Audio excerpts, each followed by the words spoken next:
नमस्कार आदरणीय सभी फ्रेंडों को नमस्कार। ये दोस्तों हम देख रहे हैं हरियाणा असिस्टेंट प्रोफेसर का सिलेबस इतिहास विषय का। तो ये पूरे सिलेबस को 10 यूनिट में बांटा गया है। दोस्तों ये बताया गया है पहले कि कहाँ से क्या पूछा जाएगा, सिलेबस में क्या क्या चीज़ें शामिल हैं। तो ये देखिए दोस्तों, इतिहास पहले बताया गया है। इतिहास में क्या पूर्व इतिहास, प्राचीन इतिहास, मध्यकालीन इतिहास और आधुनिक भारत के सब पहलुओं को इसमें शामिल किया गया है।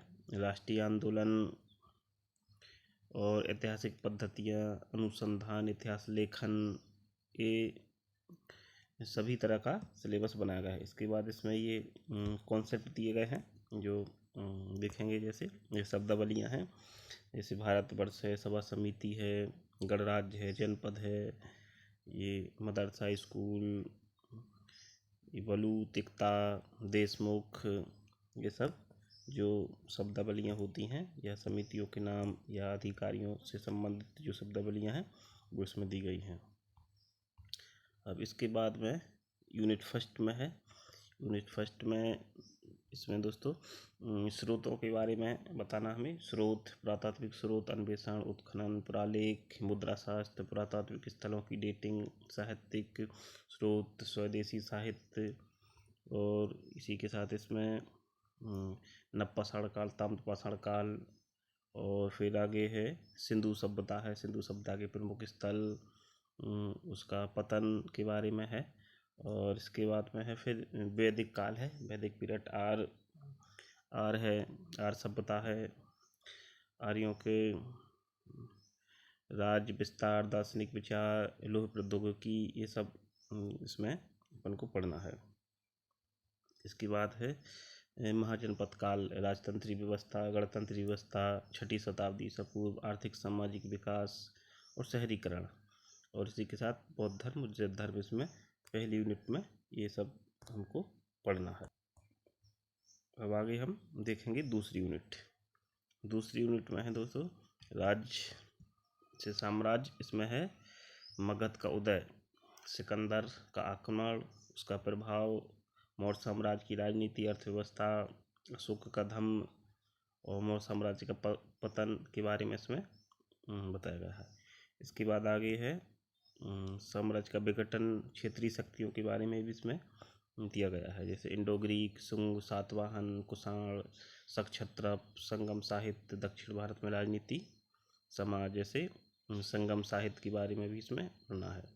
और इसके अलावा रोमन विश्व व्यापार, महायान बौद्ध धर्म से संबंधित, खारवेल जैन धर्म, ये सब, उत्तर मौर्य कला, ये सब इस सेकेंड यूनिट में है।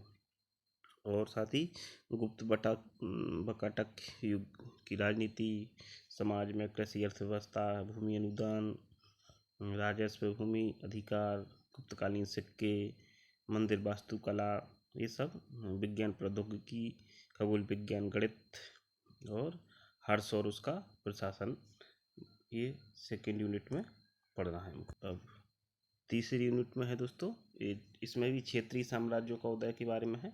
जैसे दक्कन में है गंग है, कदम्ब है, पश्चिमी चालुक्य है, पूर्वी चालुक्य, कल्याणी की चालुक्य, काकतीय, दक्षिण भारत में पल्लव, सेर, शूल, पांड्य, और बंगाल में पाल, सेन, कामरूप, पश्चिमी भारत में भी इसमें कुछ मैटर है। जैसे वल्लभी की मैत्रक, गुजरात की चालुक्य, उत्तर भारत में है गुर्जर प्रतिहार, कलचुरी, चेदी, गढ़ाल, बस, परमार, और प्रारंभिक मध्यकालीन इसमें कुछ व्यवस्था भी पढ़ना है। जैसे कृषि की अर्थव्यवस्था, भूमि अनुदान, उत्पाद श्रेणी, भूमि और शहरी व्यापार के पैटर्न, शहरी बस्तियाँ, बंदरगाह है, और ब्राह्मणवादी धर्मों का विकास, वैष्णववाद, शैववाद, मंदिर वास्तुकला, शैलियाँ, और दक्षिण भारत में तमिल भक्ति आंदोलन और माधव रामानुजनाचार, बड़ जातियाँ, महिलाओं की स्थिति, ये सभी हमको तीसरी यूनिट में पढ़ना है दोस्तों। चौथी यूनिट में दोस्तों यहाँ से मध्यकालीन इतिहास है। तो मध्यकालीन इतिहास के जानने के स्रोत, पुरालेख, मुद्रा शास्त्रीय स्रोत, भौतिक साक्ष्य, स्मारक, ऐतिहासिक साक्ष्य, फारसी, संस्कृत, क्षेत्रीय भाषाएं और राजनीतिक विकास देखना है। फिर इसके बाद दिल्ली सल्तनत, गौरी, तुर्क, खिलजी, तुगलक, सैयद, लोधी, दिल्ली सल्तनत का पतन, मुगल साम्राज्य की स्थापना, बाबर, हुमायूं, सूरी, अकबर, औरंगजेब तक विस्तार और सुदृढ़ीकरण, मुगल साम्राज्य का पतन। और इसके बाद मुगल साम्राज्य का विघटन, इसी में मराठों का उदय भी हमको पढ़ना है। तो ये है चौथी यूनिट का मैटर। ये 5वीं यूनिट है। इस 5वीं यूनिट में दोस्तों इसमें है प्रशासन, अर्थव्यवस्थाएं, सल्तनत के अधीन प्रशासन, राज्य की प्रकृति और केंद्रीय, प्रांतीय, स्थानीय प्रशासन, शेरशाह का प्रशासन, मुगल प्रशासन, मनसबदारी, जागीरदारी व्यवस्था के बारे में इसमें है। दक्कन की प्रशासनिक व्यवस्था, विजयनगर, बहमनी साम्राज्य, दिल्ली सल्तनत और मुगलों के अधीन सीमांत नीतियाँ, सल्तनत मुगलों के दौरान अंतर्राज्य संबंध, कृषि उत्पादन, सिंचाई प्रणाली, ग्राम अर्थव्यवस्था, सूती कपड़ा उद्योग, हस्तशिल्प, कृषि आधारित उद्योग, संगठन, कारखाने और प्रौद्योगिकी के बारे में इसमें 5वीं यूनिट में हमें जानना है। इसके बाद ही 6ठी यूनिट में देखते हैं। इसमें समाज और संस्कृति, सामाजिक संरचना, सूफी आंदोलन, भक्ति आंदोलन, मध्यकालीन उत्तर भारत, दक्षिण भारत के सामाजिक, राजनीतिक, आर्थिक जीवन पर प्रभाव, मध्यकालीन महिला संतों के बारे में, सिख आंदोलन, गुरु नानक और उनकी शिक्षाएं, सामाजिक वर्गीकरण, धार्मिक समूह, उलेमा, ग्रामीण समाज, अधिकारी, महिलाओं की स्थिति, जनाना प्रथा, देवदासी प्रथा के बारे में इसमें पढ़ना है। और भी इसमें आगे है ललित कला, चित्रकला, विद्यालय, मुगल, राजस्थानी, पहाड़ी, गढ़वाली संगीत का विकास। इसमें ये भी नया आ गया है, ये राजस्थानी, पहाड़ी और गढ़वाली संगीत का विकास। कला और वास्तुकला, इंडो इस्लामिक वास्तुकला, मुगल वास्तुकला, क्षेत्रीय शैलियाँ, ये सभी हमको 6वीं यूनिट में देखना है। अब 7वीं यूनिट में हम देखते हैं।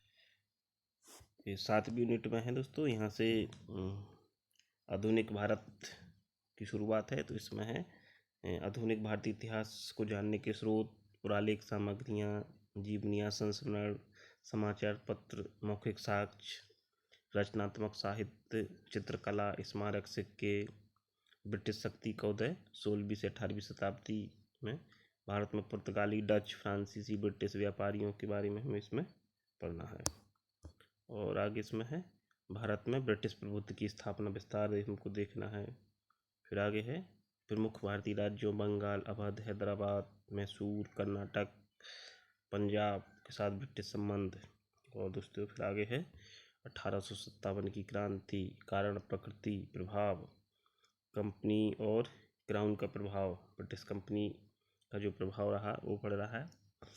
और कंपनी के अधीन सर्वोच्चता, सिविल सेवा, न्यायपालिका, पुलिस सेवा, ये सभी हमको पढ़ना है। स्थानीय प्रशासन और संवैधानिक विकास या संवैधानिक परिवर्तन इसमें देखना है 1909 से 1935। तो ये हमको देखना है 7वीं यूनिट में। ये 8वीं यूनिट में देखते हैं हम कॉलोनियल इकोनॉमी देखते हैं। इसमें औपनिवेशिक अर्थव्यवस्था, व्यापार की संरचना, कृषि की अर्थव्यवस्था, भूमि बंदोबस्त, ग्रामीण ऋणग्रस्तता, भूमिहीन श्रम, सिंचाई, नहर प्रणाली, इसमें उद्योगों के पतन, ब्रिटिश औद्योगिक नीति, आधुनिक उद्योग, फैक्ट्रियों का विधान, मौद्रिक नीति, बैंकिंग, मुद्रा विनिमय, रेलवे, सड़क, ये सभी है।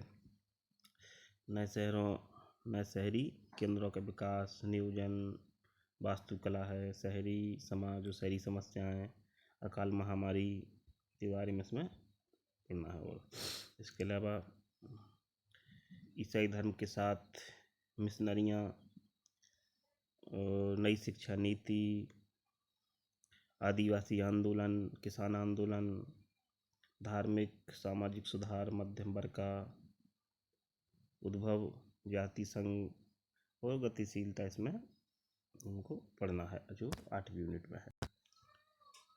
अब 9वीं यूनिट में है दोस्तों, इसमें है राइज ऑफ इंडियन नेशनलिज्म, ये भारतीय राष्ट्रवाद का उदय, राष्ट्रवाद और सामाजिक आर्थिक आधार, भारतीय राष्ट्रीय कांग्रेस के बारे में हमको पढ़ना है, 1885 से 1920, स्वदेशी स्वराज, गांधीवादी जन आंदोलन, सुभाष चंद्र बोस, INA, राष्ट्रीय आंदोलन, वामपंथी राजनीति, दलित वर्ग आंदोलन, सांप्रदायिक राजनीति, मुस्लिम लीग, पाकिस्तान की उत्पत्ति, स्वतंत्रता और विभाजन, आज़ादी के बाद भारत विभाजन, चुनौतियाँ, भारतीय रियासतें जिसमें कश्मीर, हैदराबाद, जूनागढ़, BR अम्बेडकर, भारतीय संविधान का निर्माण, नौकरशाही, नई शिक्षा नीति, और इसमें भाषाई पुनर्गठन, केंद्र राज्य संबंध, विदेश नीति, पंचशील भारतीय नीति,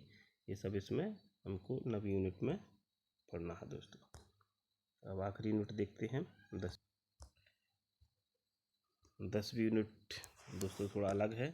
इसमें हमको ऐतिहासिक पद्धतियाँ, रिसर्च मेथोलॉजी, हिस्टोग्राफी, ये सब, इतिहास का दायरा, महत्व, इतिहास में वस्तुनिष्ठता, पूर्वाग्रह, ह्यूरिस्टिक्स, ऑपरेशन, इतिहास में आलोचना, संश्लेषण, प्रस्तुति, और इतिहास में कारण, कल्पना, क्षेत्रीय महत्व, भारतीय इतिहास की नवीन प्रवृत्तियाँ, अनुसंधान की क्रियाकलाप, इतिहास में परिकल्पना, ये सब, हालिया भारतीय इतिहास लेखन, इतिहास विषय का चयन, नोट्स लेना, संदर्भ, फुटनोट, संदर्भ ग्रंथ सूची, थीसिस असाइनमेंट, लेखन, साहित्य चोरी, बौद्धिक बेईमानी, इतिहास लेखन, हिस्टोग्राफी, पुनर्जागरण, इतिहास लेखन के प्रभाव, ये सब, इतिहास का मार्क्सवादी दर्शन, वैज्ञानिक भौतिकवाद, इतिहास में चक्रीय सिद्धांत, उसवाल्ड स्पेंगलर, ये सभी हमको इसमें पढ़ना है, और इतिहास में उत्तर आधुनिकतावाद। तो इसमें दोस्तों वर्ल्ड इतिहास नहीं है, इतिहास लेखन है, तो ये 10 यूनिट है, तो इसमें आप देख सकते हैं ये हरियाणा असिस्टेंट प्रोफेसर इतिहास का नया सिलेबस जो आया है दोस्तों। धन्यवाद इसी के साथ।